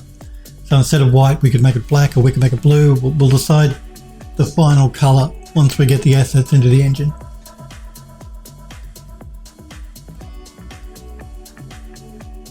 What are we talking about here? Less competition is always bad, in my opinion. Sniper Echo says that's true, it is. Healthwood says I mainly live on the US times anyway, so it's not an issue. I've just had a really stupid few weeks, and I spent most of my time putting 10 to 13 hour days. Oh man. Well, yeah, like I said, you know, Hellforge, I always appreciate and look forward to you being in the chat, but if you're ever too tired or you don't feel like it, then I understand. I do understand. I'm not going to say you must be here. I know you mustn't. I appreciate you being a moderator, you guys, and yeah, I always appreciate it when you're here, but I understand if you can't be. Smurfberry says, like a year or two ago, Autodesk had some product manager person start collecting community input about Mudbox, and she said they were working on it again, but I think she implied that she had basically no budget to do anything. Well, that's a shame. Because it wasn't a bad program, Mudbox, or it's not a bad program. Smurf says, like, hey guys, we're going to do a Mudbox resurgence real soon, promise. Well, that never happened. Android Lust says, I think since Mudbox didn't have something like ZBrush's Dynamesh for years, it kind of lost the battle to ZBrush. Yeah, I think you're right. And ZBrush has just moved on since then as well. They've added all these other new features now to ZBrush that Mudbox doesn't have. So it's a shame that we don't have more than just one program, really. Smurf says, but as far as I know, all that happened was a couple of bug fixes and support for a few extra texture export formats or something small. Helpwood says, it's so weird to be honest, since I took like 3 months off, but didn't do anything, and now In the span of less than a month, I have 8 models built from scratch taken to the material stage. I actually saw her in the gallery. I think it was the gallery or the work in progress. I can't remember which. Oh, Smurf has posted his submarine in the gallery. We're going to show that off toward the end of the stream. Remind me. I meant to show your work last week, Smurfberry, and I forgot.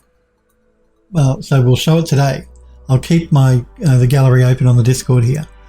Because you guys know I love seeing the stuff you guys make. And so pop it in the gallery on the Discord server if you're new to the channel. I can see the Discord all the time because it's open as well as Twitch chat, so I don't think by posting there I won't see it. Now you posted in the, we have an art help and advice section on the Discord as well, and Hellforge was retexturing the grip. I think it was, wasn't it, on the gun? Or the trigger? We'll check that out too. Remind me just before we end the stream. Selfless One also posted an image of a sci-fi megastructure gazebo. This is what he was working on that he showed us a few weeks ago. He showed us the UV mapping he was doing for it, so we'll check that out as well. He's posted his ArtStation link. So do remind me if I forget, guys. Android Lost says to Hellboys, that break turned you into a modelling god. That's right.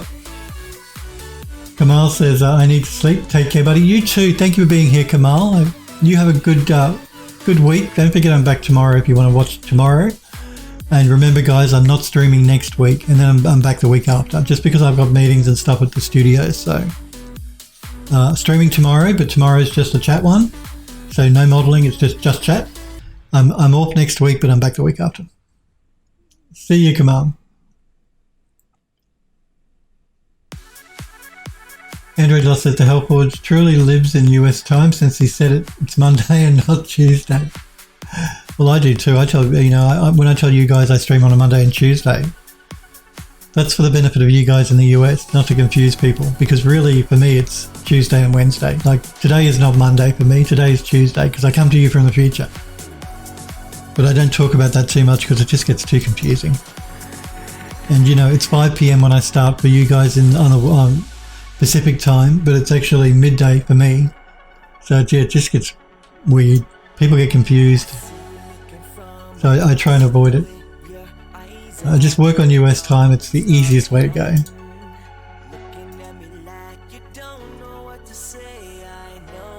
I just got to go through here and find the right layer.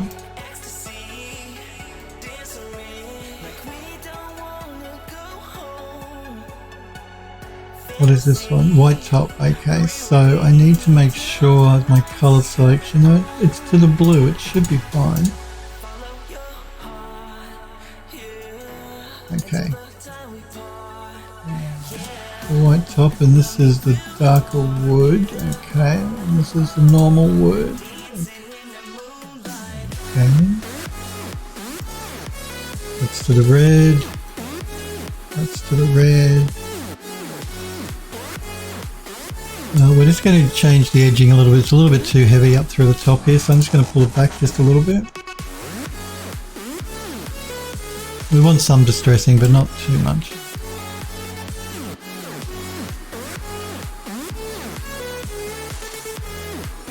Okay. Just going to close those up to clear up our stack a little bit. So we have a varnish layer, which applies to everything, I believe. Yep.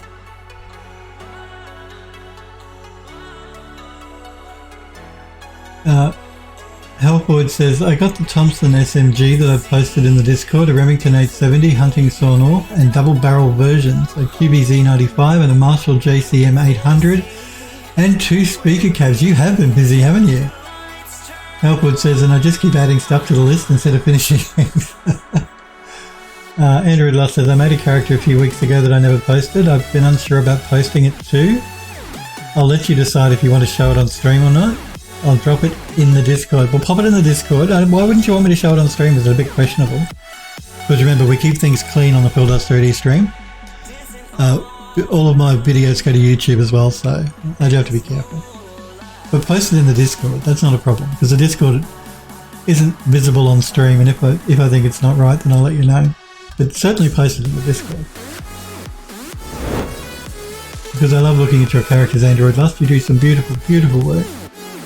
You'll see? Okay. I'll see. Mercury says huge tracts of land. Oh, I see. Oh no, I think that should be okay, Android Lust. I mean, I'm looking at a small image of it. I'll check it out off stream before I show it, but all of the naughty bits are covered up by clothing, so I think we should be okay. She's wearing like a G-string. Lots of tattoos by the look of it. It is an interesting character, I have to say. What do you guys think? Do you think that's Twitch appropriate? You know what Twitch are like?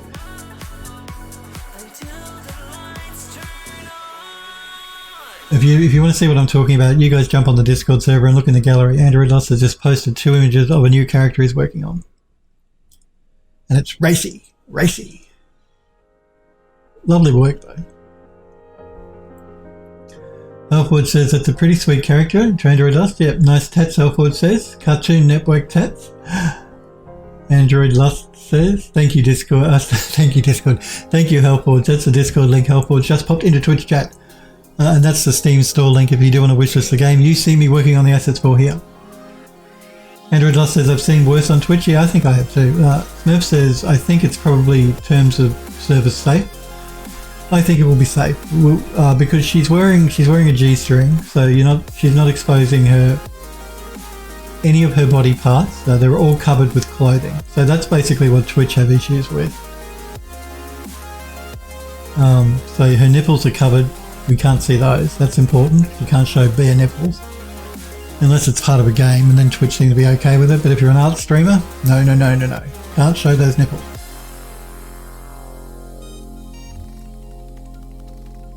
So I think we should be alright. Smurf says, but then you get a copyright strike for the tattoos. I don't think we'll get copyright strike for the tats. It's quite... I wish Twitch would change their terms of service for art streamers, because you guys know if you're an artist, it's quite natural and normal to actually do nudes. Like you draw nude women or you draw nude men. It's always been part of art. But Twitch do not want you to don't like that. If you're playing a game like say The Witcher, where it can get a bit racy in some of the scenes in that game, where you can see full-on breasts, Twitch are fine with it. But if you're an artist and you show nips, oh no, that's a no-no. It just seems weird because, like I said, art throughout history has been the painting or drawing of naked people. So that's just what art is. But I think we'll be fine. Her nipples are not showing. She's wearing a G-string. It'll be fine. So I'll show it all. It's a lovely model. Okay, so I just wanted to make sure that all of these were correct, and they are. So let's start. I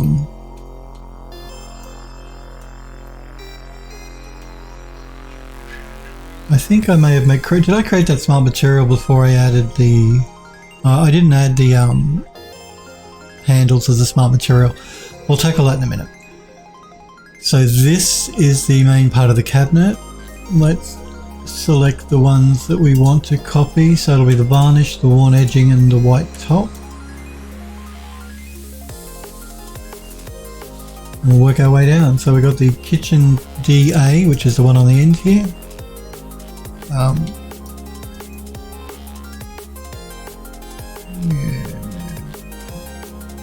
Just wondering if the height on that is too much. I'm just going to check that.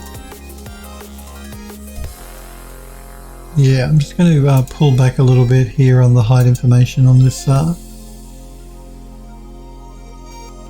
material. In fact, I'm going to turn the distressing off here a little bit.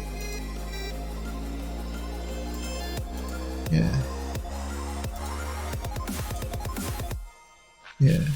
I think we don't need the distressing there. It's just a bit heavy. Don't know if you can see it sort of through here. We don't need that much distressing there.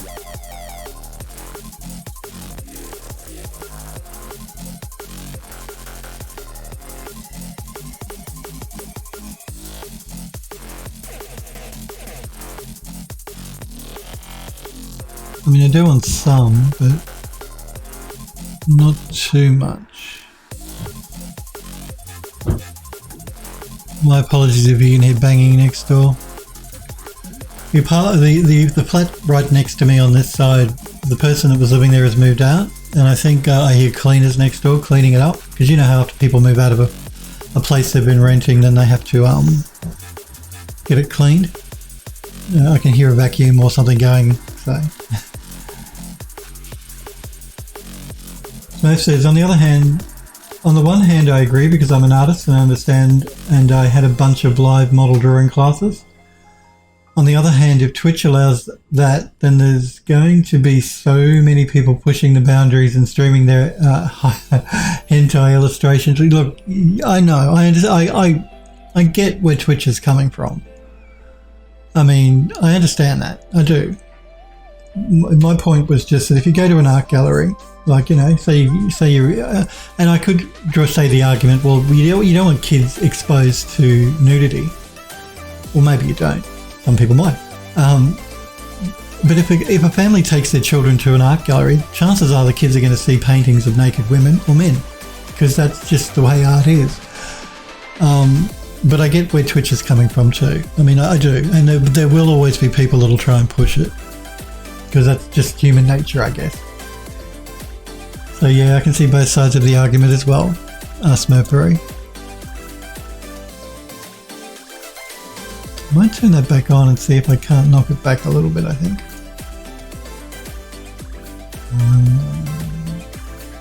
I'm just going to turn off the hide information on that. I think instead of removing it completely, I'm just turning the hide information off because it's just too much height on the distressed layer. And this layer doesn't have height on that one, or that one, or that one. It does have it on this one.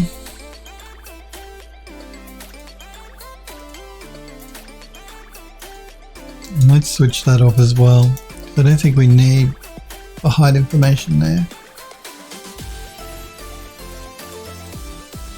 Okay, and then this one.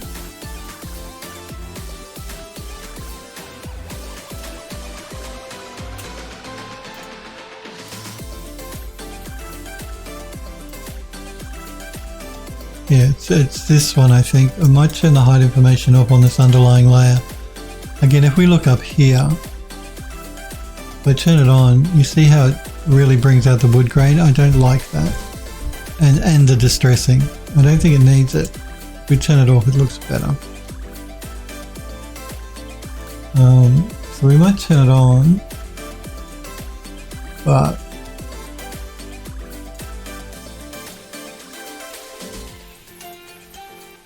we might turn that off instead.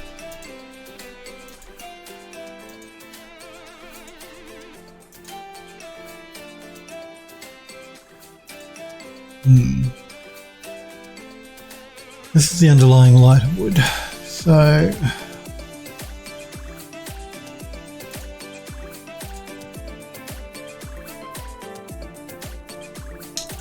might be this underlying layer here. Yeah, it is. It's actually this one. I'm turning that one off.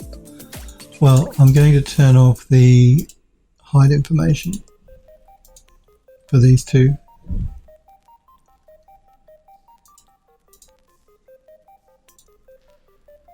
Hide is off, and I'm going to turn.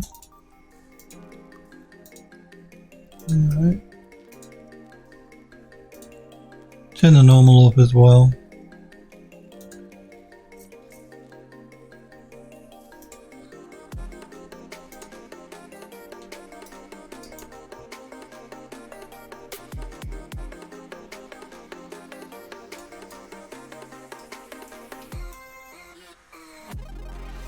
Yeah, it should be right.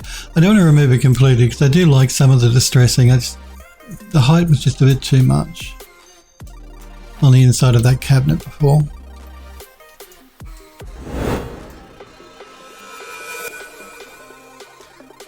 Okay, so where are we? What are we doing? We want the varnish, we want the worn edging, we want the white top, so we're going to copy those. Now we're going to move down to the next layer, which is the door on the end here, and paste those in. And remove the one at the end and make sure our color selection here is actually to the right thing. And we're also going to just make some adjustments to the curvature.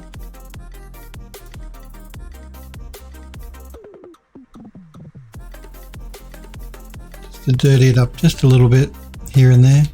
Give it a bit of a worn look. We'll keep the varnish on. We do need to now work on the handle, so we were using, I believe, I think I can remember which one it was. It was the iron. It was this one here. Let's pull that in.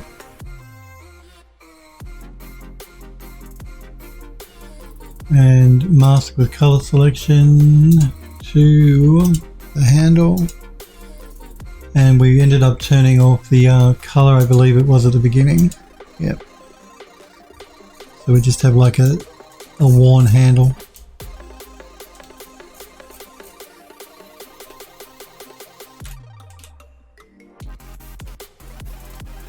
Sorry, my mouse is playing up here. Stop it.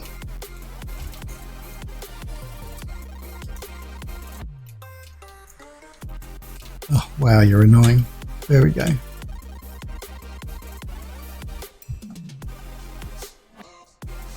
Smurf says, which are fine and all, but something Twitch wants on their platform, particularly where there are so many minors. Yeah, well, again, I do get it. I agree with Smurf. Android Lost says, if Twitch wasn't originally American, it would probably be slightly different when it comes to nudity and art. Certainly would be if it was European.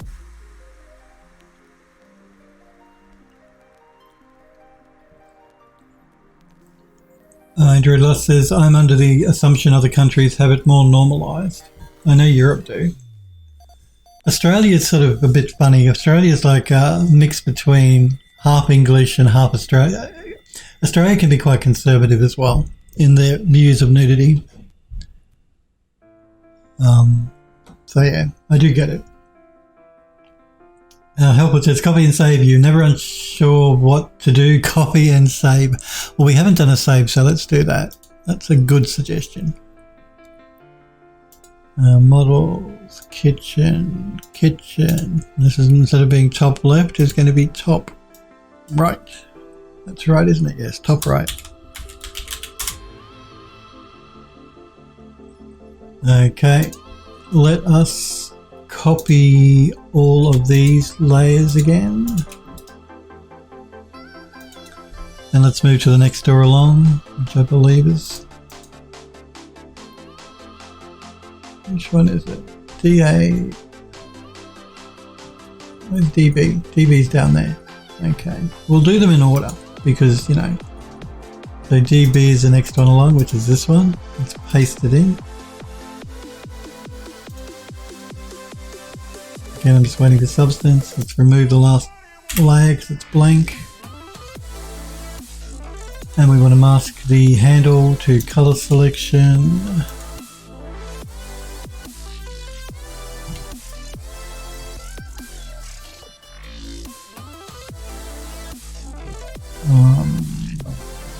And again, we may end up changing this white color to another color once we actually bring it into the game engine, but we'll decide when we get it in. So then we have this one here, which will be C, which should be this one. Paste. Just before I paste that, I just want to double check the mixing on this one here.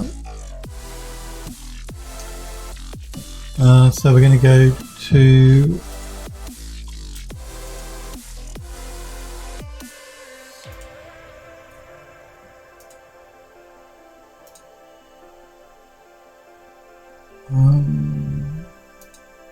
not that one,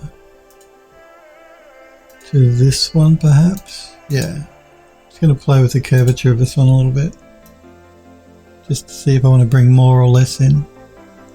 Might just pull it back just a little, and I may pull this one back just a little as well.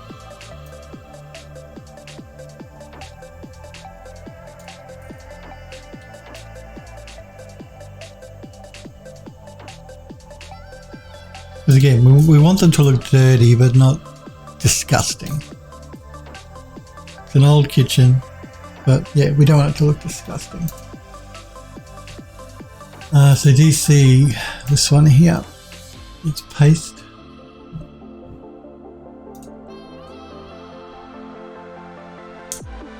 Move the bottom layer. Play with that mixing a little bit. Just pull it back a little.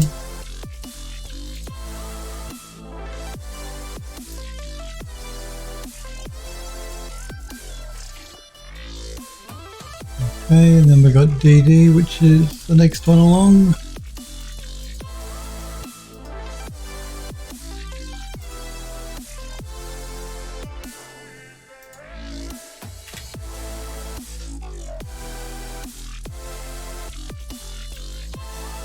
Just pull it back a bit, it's just a bit too dirty.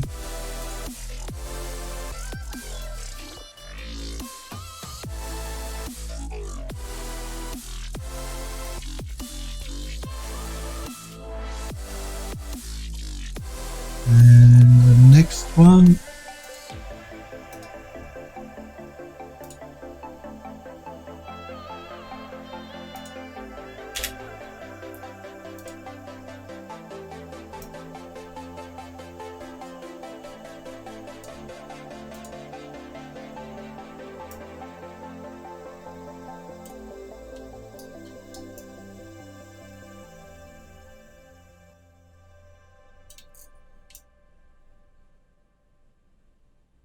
now what I might do with this one is I might make this wood, because I've already made a white on the other cabinet. It's just that this one has a lot more cabinet doors, so we're seeing a lot less of the dark wood and much more of the white.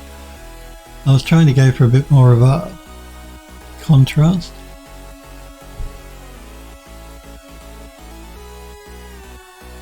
No, they really have to be kept the same. Alright. Okay, next one along, which will be that one.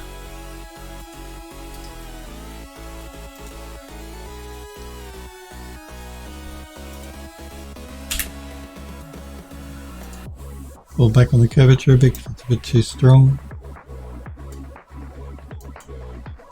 And pull back on the mask a little bit because it's a bit too strong.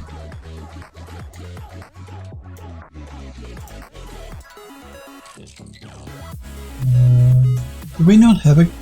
No, it's an open space. I'm just going to jump back into Max and check that.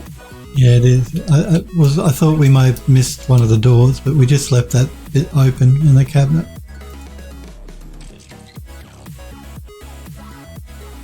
I see that Smurf asked in the Discord if it was Velma, and Android Lost said it was. I was going to... She looked familiar, and I couldn't work out... Please, I've never seen Velma like that before, though. Android Lost. That's a racy Velma. Android Lost says, sounds like Australia wants to be American. Yeah, well, it's weird. We're sort of like a mix between half of America and half of the UK. It's bizarre. Australians are bizarre.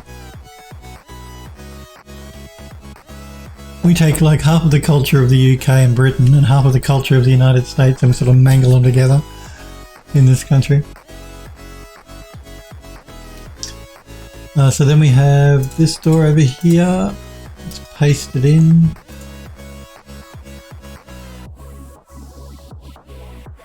Now let's turn it on so we can see it. That would help.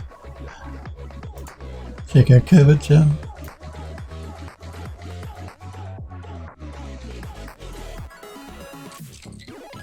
And our mask.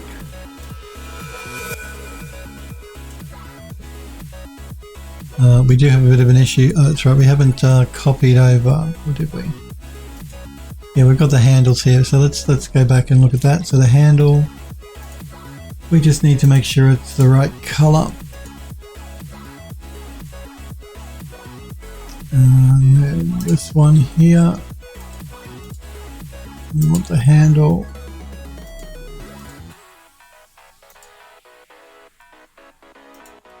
Just closing these up to be the right color.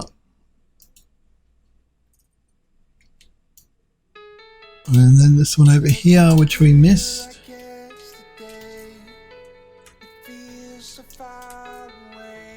Which will be that one.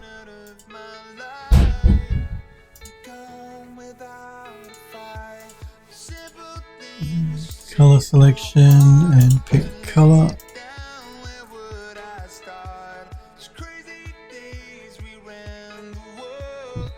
Okay, so again, we're imagining it's glass in here. Yeah, I really these would look better with being that darker wood. These curved bits at the top, but because the other one on the other side we've made them white, you can't really not make them white. So anyway, we'll keep them white. We'll decide if we need to make any tweaks once we get it in the engine.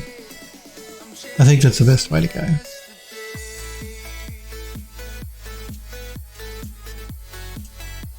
Yeah. So let's do a save. I don't think there's anything I've forgotten. Smurf says Phil is naive to certain parts of the internet. Android Lust says the Velma was from a draw in your style challenge on Instagram. I just did it in 3D instead. Oh, okay. You're probably right, Smurfberry. There are parts of the internet Phil has not gone anywhere near and does not want to. I am naive to a lot of parts of the internet for sure. Android Lust says, I do like the dust on the cabinets. Okay, cool. So yes, we just made the painted wood a little bit dusty and dirty. They're not, because the kitchen, it's been in a house for over 100 years. It's seen better days. It's not disgusting, but it's seen better days. Let's export the textures. So we want to make sure we put them in the right folder. Model, kitchen. We do want to go through though to make sure that, make sure we're on the right template to begin with.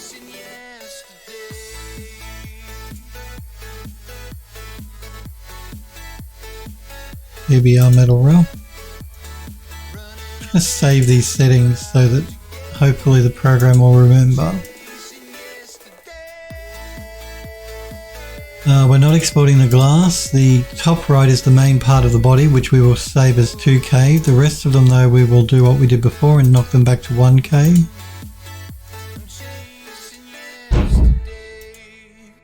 People slamming cupboards next door.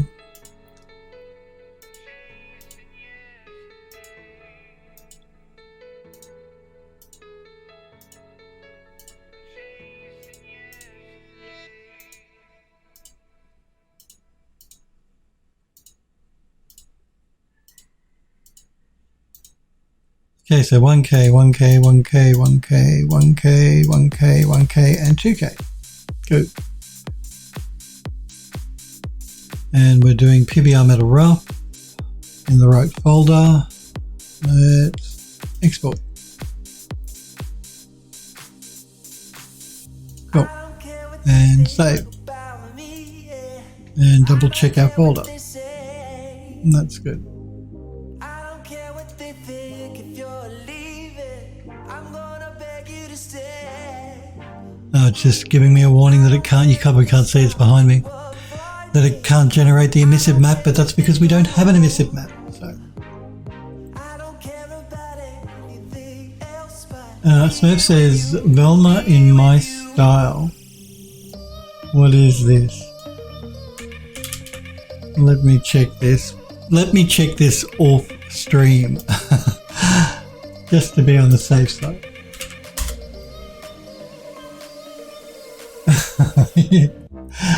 That's Velma in your style, Smurfberry. Oh, that looks really cool. I like that. We will check that out in a minute.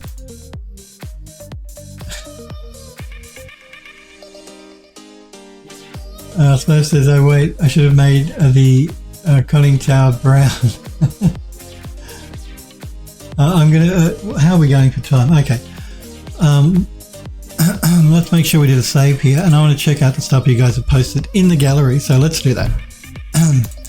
We'll start with Smurfberry's Velma in his style. The submarine, which is looking very nice, by the way. I'm just going to make sure there's nothing else I've missed back here. So this is another image from a model Smurfberry is working on for a submarine, and I did not copy that link properly. I don't care what they think if you're leaving. I'm gonna Very nice, Smurf. Pardon me. I don't care if they stop. Whoa, Your texturing's cool. I don't care what UV mapping looks really good too. I don't care about anything. She looks very clean though. Very clean. Be with you. But I'm sure it's still a work in progress, so we will forgive you for it being so clean. This is looking really cool. I like this. Very nice. Nice modeling, nice texturing. Looking good. Looking real good. Smurf says they explicitly told me I'm not allowed to make it very rusty. Okay, fair enough. Although I'd still add a bit of colour variation. If you're going with this sort of look, like I like this actually, because I like the dirt and stuff. So I don't know what your intention is, whether to go with this colour or this colour. I like the dirt that I'm seeing like through here and through here, the ambient occlusion. I'm not sure what it is, but that's looking really cool. And even if you don't want to put rust on it, a bit of colour variation in the grey and the brown. You've seen me do it. Smurf says, so it only has a small patina of rust right now, but I have done much of a global grunge pass yet. Okay, definitely giving them the Velma stuff. It's looking really nice, Smurfberry. Nice modelling and nice texturing so far. Looking very cool. Okay, we will look at Velma from Android Lost, and again, we should be fine because famous last words. I believe that nothing inappropriate is showing, so this is fine. That's beautiful work though. You just get the right, and just copy this link as well and get it ready.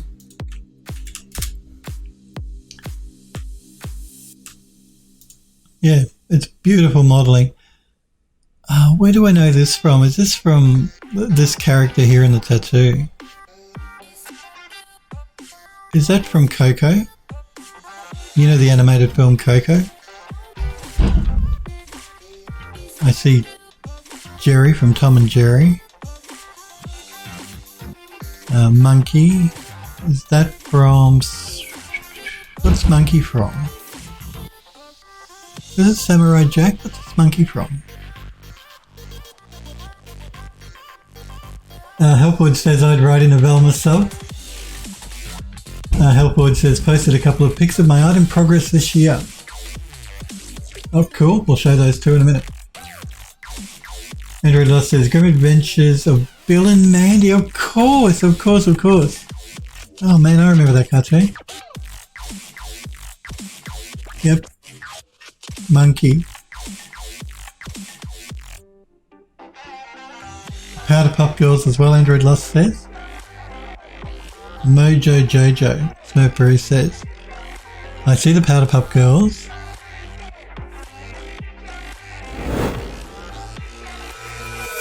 This is Aku though, isn't it? From Samurai Jack, just here. Anyway, we're getting caught up in the tats. Yep, we're getting caught up in the tats. A beautiful, beautiful work. Really lovely, and yeah, it's Velma in a whole new light. I have never seen her like that, quite like that. She's looking really good. Yeah, lovely modelling work. You do some beautiful, beautiful work. That's blue, isn't it? Yeah, you do some beautiful work, Android Lust. Up there's Jake from Adventure Time. Dexter.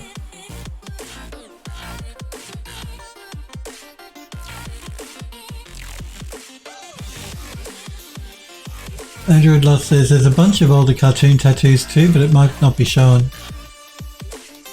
Helpwood says it really is. It's a really cool character. Yeah, it's beautiful, beautiful character. Really nice silhouette. So the pose is really interesting as well. The texturing is beautifully done. The rendering is really nicely done. The modelling is nicely done. And it's just beautiful work. He always does really, really beautiful work. Character work, Android Lust. Can't fault it at all. It's great. Let's just quickly look at Hellforge's work as well. Hellforge is working on some weapons.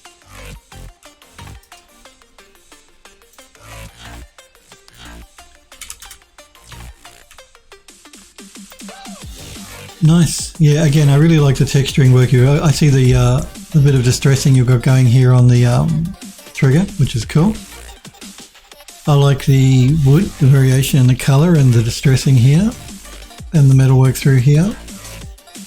It's looking really cool. Yeah, really nice.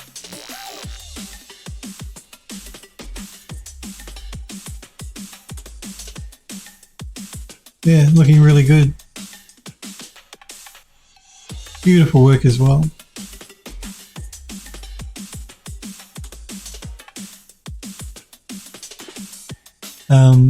Hellforge is asking Dexter and Johnny Bravo. We're talking about the tats here, and I think that's correct. I saw a Dexter on this side over here.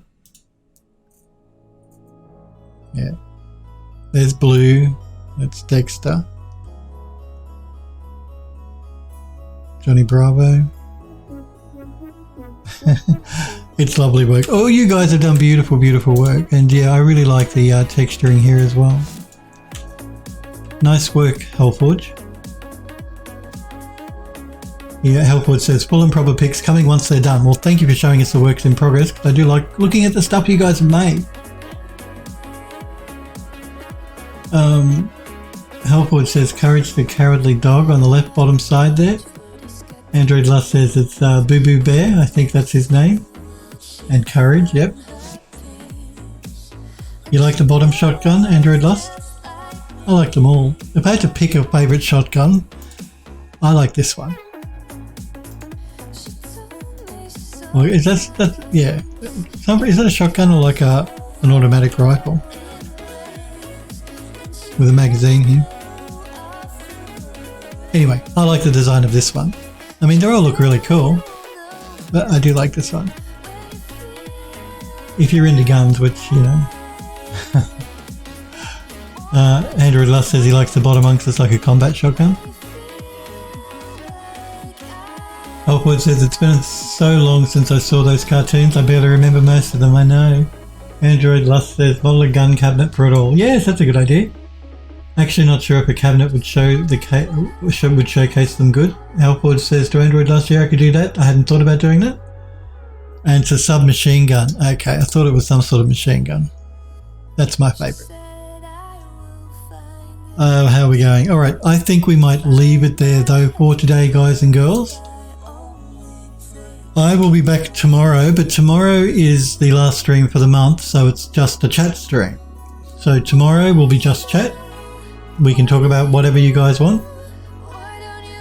So I'll be back on again tomorrow at 5 PM for our just chat stream. Phil does chat.